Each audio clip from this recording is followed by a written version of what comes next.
అందరికీ నమస్కారం.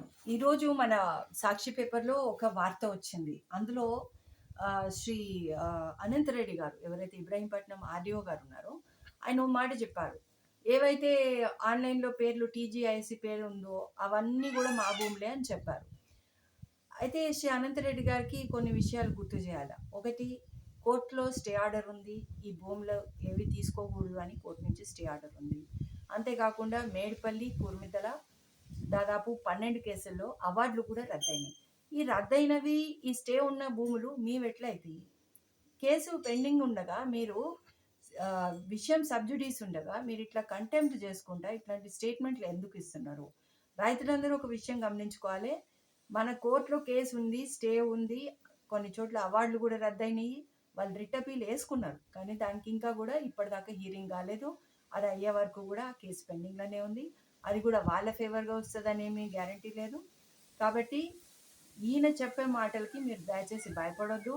ఆయన చెప్తున్నదంతా కూడా ఇప్పుడు చట్ట వ్యతిరేకము, కోర్టు ధిక్కరణ. సో శ్రీ అనంతరెడ్డి గారికి ఇంకో విషయం కూడా గుర్తు చేయాలి.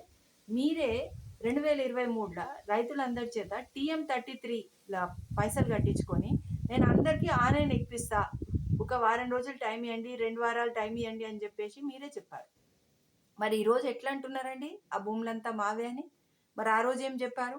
కోర్టులో వెంకటాచారి గారు కానీ, అమయ్ కుమార్ కానీ ఏం చెప్పారు?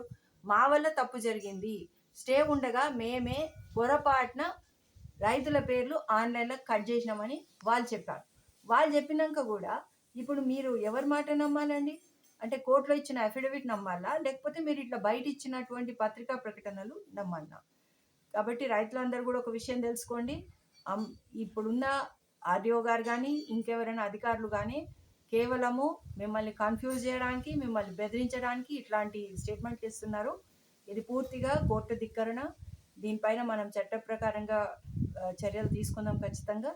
అనంత్ రెడ్డి గారికి కూడా ఒక విజ్ఞప్తి. దయచేసి మీరు కోర్టు వ్యతిరేకంగా ఇట్లాంటి స్టేట్మెంట్లు ఇవ్వకండి. రైతులను భయభ్రాంతులకు గురి చేయకండి. ధన్యవాదాలు.